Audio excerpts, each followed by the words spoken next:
महाराष्ट्र ने दूसरी लहर का सबसे ज्यादा कहर भुगता है। ये राज्य जानता है कि तीसरी लहर किस कदर सांसों को संकट में डाल सकती है। महाराष्ट्र सरकार ने बच्चों को कोरोना से बचाने के लिए टास्क फोर्स बनाई है और कोविड सेंटर्स भी बनाए जा रहे हैं।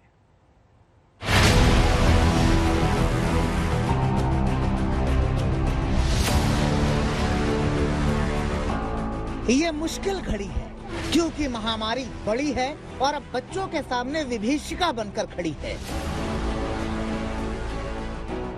राजस्थान की तरह ही महाराष्ट्र में भी बच्चे कोविड पॉजिटिव हो रहे हैं। माना जा रहा है कि महाराष्ट्र में भी तीसरी लहर दस्तक दे रही है, क्योंकि इसी तीसरी लहर को रोकने के लिए महाराष्ट्र सरकार ने तैयारी शुरू कर दी है।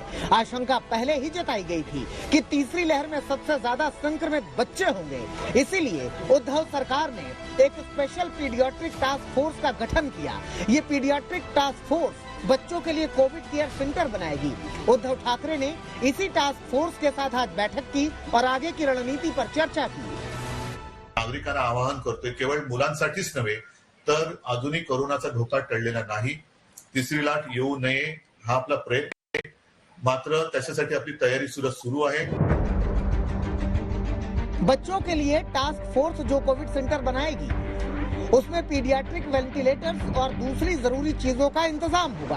पूरी कोशिश यही है कि किसी भी तरह से तीसरी लहर की चपेट में बच्चों को आने से रोका जाए।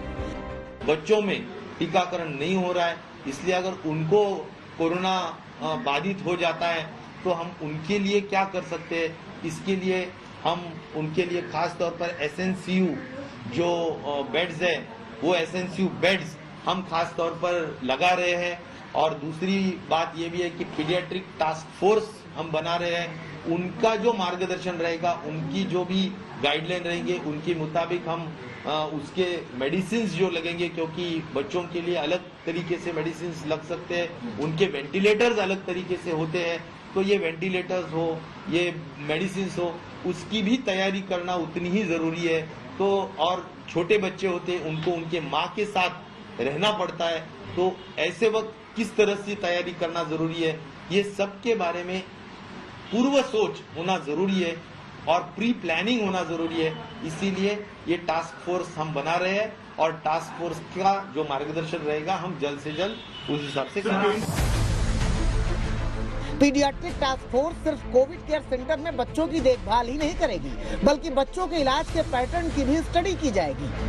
तीसरे लाट में या तीसरे हवे में जो आएगी उसमें शायद वो बाढ़ में बच्चों की संख्या बढ़ सकती है और उसके अनुषंग से महाराष्ट्र शासन ने तैयारी चालू की है।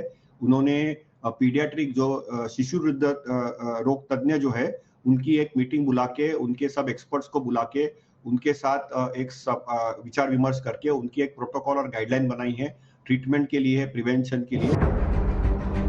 महाराष्ट्र में करीब 6000 पीडियाट्रिशियन हैं, जिन्हें बच्चों में कोरोना के इलाज के लिए ट्रेंड किया जा रहा है।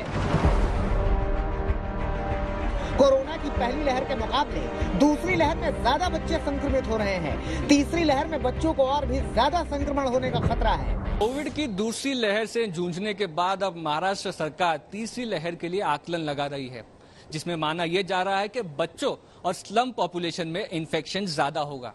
इसलिए बच्चों के लिए कोविड केयर सेंटर्स और स्लम्स में ज्यादा से ज्यादा वैक्सीनेशन के ड्राइव प्लान किए जा रहे हैं। सौरभ बख्तानिया के साथ मुस्तफा शेख, मुंबई आज तक।